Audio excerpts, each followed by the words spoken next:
Assalamualaikum warahmatullahi wabarakatuh. Hamdan syukran laka ya Allah, salatan wa salaman laka ya Rasulullah, ma ba'd. Ibu bapak sekalian, gimana? Sehat? Insya Allah. Alhamdulillah. Mudah-mudahan semuanya dalam keadaan sehat walafiat. Pada edisi kali ini, insya Allah saya akan menyuguhkan tentang mata pelajaran tarikh Islam. Kemarin dalam episode sebelumnya ilmu-ilmu hadis sudah disampaikan khusus untuk MTKD Kecamatan Bandung Kulon, kemudian Bojong Lokaler, Cibenying Kidul, dan Kota Bandung pada umumnya. Insya Allah pada pembahasan kali ini kita akan membahas tentang bagaimana sejarah yang terlupakan. Sejarah yang terlupakan yang mana? Nabi-nabi dan Rasul mungkin ini hanya selayang pandang buat ibu bapak sekalian untuk mengingatnya. Kenapa tidak?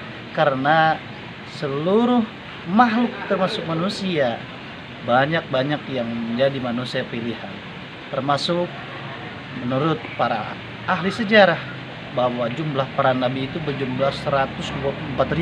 Coba bayangkan. Kemudian para rasul 315. Itu menurut ahli sejarah sepakat secara yang sudah banyak menyampaikan.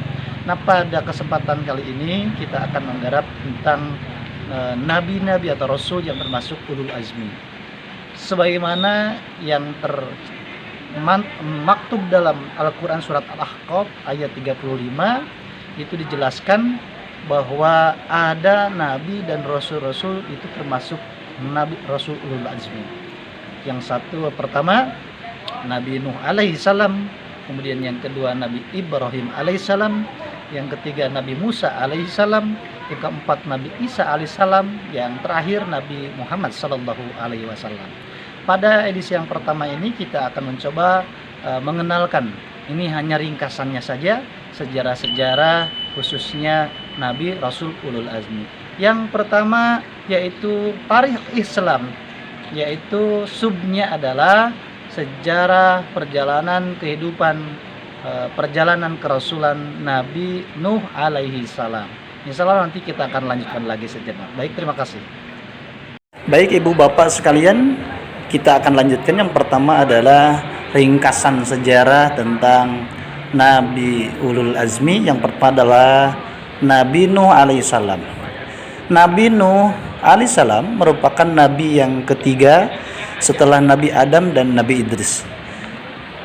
Menilik kitab Ibnu Katsir tentang kisah para nabi, Nabi Nuh merupakan keturunan Nabi Adam yang ke-9. Sehingga jarak antara masa Nabi Adam dengan Nabi Nuh menurut riwayat sahih ahli sejarah Islam adalah 10 abad lamanya. Nabi Nuh memiliki nama asli Abdul Ghaffar atau Yashikur. Beliau merupakan putra dari Lamik bin Matta. Ayah Nabi Nuh merupakan putra Nabi Idris, hingga Nabi Nuh merupakan keturunan Nabi Idris. Dengan kata lain, Nabi Nuh merupakan cucu dari Nabi Idris atau turunan ketiga dari Nabi Idris. Kemudian Nabi Nuh hidup di dunia sangat lama, yakni selama 950 tahun. Fakta ini dapat dari salah satu surah dalam Al-Quran, yaitu surat Al-Ankabut ayat 14, yang artinya, dan sesungguhnya kami telah mengutus Nuh kepada kaumnya, maka tinggal di antara mereka 1000 tahun kurang 50 tahun. Maka mereka ditimpa banjir besar, dan mereka adalah orang-orang yang zalim. Kemudian ketika usia Nabi Nuh mencapai 480 tahun, beliau diutus menjadi rasul melalui malaikat Jibril. Malaikat Jibril menghadap Nabi Nuh dengan wajah yang sangat tampan, sehingga Nabi Nuh takjub dan lantas bertanya. Kemudian malaikat Jibril menjawab bahwa ia adalah utusan Allah yang membawa risalah, dan menyatakan bahwa Allah mengutus Nuh untuk umatnya yang membangkang dan zalim. Kemudian perintah pengutusan Nuh sebagai nabi tertulis pada Al-Quran surat Nuh ayat pertama, yang artinya, sesungguhnya kami telah mengutus Nuh kepada kaumnya dengan perintah, berilah kaummu peringatan sebelum datang kepadanya azab yang pedih. Ayat ini tidak hanya menyuratkan pengurusan Nabi Nuh, tapi peringatan kepada kaumnya akan azab Allah yang amat pedih. Kemudian ibu bapak sekalian, kita akan lanjutkan. Malaikat Jibril kemudian memakaikan sebuah baju kebesaran yang disebut baju mujahidin. kemudian melilitkan sorban kemenangan serta memberi Nabi Nuh ikat pinggang yang disebut Saiful Azmi. Kemudian seraya memberi pesan kepadanya, berilah peringatan kepada musuh Allah yang bernama Darmasil bin Kubail bin Ziz bin Qabil bin Adam. Nabi Nuh kemudian mematuhi perintah malaikat Jibril. Jika dilihat dari telusuran nama, Bapak Ibu, Darmasil merupakan keturunan Nabi Adam yang keempat, sekaligus merupakan raja dan pemimpin yang zalim pada saat itu. Darmasil merupakan manusia pertama yang membuat arak dan meminumnya. Dia juga merupakan manusia pertama yang berjudi dan membuat baju hiasan emas, di mana emas merupakan material yang tidak seharusnya digunakan oleh lelaki. Raja Darmasil juga merupakan raja yang menyembah dan mengagung-agungkan 5 berhala, yaitu Wad, Siwa, Ya'ud, Yakut, dan Nasr. Perbuatan Darmasil sudah sangat zalim dan ingkar, sehingga Allah memberikan peringatan sangat keras yang disampaikan kepada malaikat Jibril untuk diteruskan kepada Nabi Nuh, dan Nabi Nuh diutus untuk menyampaikan langsung kepada Raja Darmasil. Kisah Nabi Nuh berlanjut dengan tantangan yang dihadapi beliau. Bapak Ibu, kemudian Nabi Nuh terus berdakwah kepada umatnya, khususnya kepada keluarganya yang tidak luput dari perbuatan zalim dan menyesatkan. Selama 5 abad semenjak beliau diutus menjadi Nabi, Nabi Nuh hanya memiliki 70-80 orang pengikut saja, di mana pengikut tersebut terdiri dari orang-orang biasa yang bukan berasal dari keluarga kaya, terhormat dan berada atau keturunan terpandang. Kemudian kaum Nabi Nuh mencemooh dan menghina Nabi Nuh dan pengikutnya yang miskin. Penolakan dan penghinaan terus terjadi, tidak hanya dari kaumnya saja, namun juga dari kalangan keluarganya. Bahkan istri dan putranya Kan'an secara terang-terangan menolak dan menentang ajaran Nabi Nuh. Yang lebih parah lagi, bahwa mereka mempengaruhi orang lain untuk tidak mengikuti ajaran Nabi Nuh alaihi salam. Bapak Ibu yang dirahmati, kemudian mendengar jawaban Nabi Nuh, para pemimpin kaumnya yang zalim justru merasa kesal dan balik menantang Nabi Nuh salam. Mereka meminta Nabi Nuh segera mendatangkan azab bagi mereka bila memang mereka telah berbuat zalim dan mendurhaka kepada Allah Subhanahu wa taala. Ini sebagai bukti bahwa Nabi Nuh memang benar adanya, merupakan utusan Allah untuk membawa kaumnya ke jalan yang benar. Kemudian Nabi Nuh dikaruniai 4 orang putra, yakni putra tertua bernama Kan'an, kemudian yang kedua bernama Yafid, Sam, dan Ham. Putra tertua Nabi Nuh merupakan anak zalim dan durhaka kepada Nabi Nuh. Dia menyembunyikan rasa benci pada ayahnya sendiri dan mula-mulanya berpura-pura beriman. Bahkan dia dan ibunya yang merupakan istri Nabi Nuh sering menghina dan mencemooh Nabi Nuh.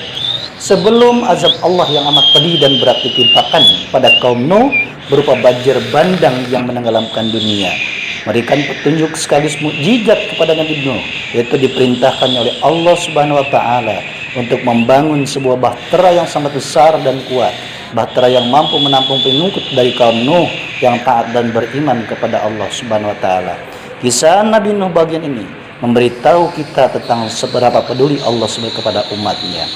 Baik ibu bapak sekalian yang dirahmati Allah, kita akan lanjutkan bahwa kaum Nuh yang zalim menganggap bahwa pekerjaan pembuatan bahtera tersebut merupakan pekerjaan sia-sia. Bayangkan, bikin perahu, airnya nggak ada. Ini dicemoohkan oleh orang-orang mereka.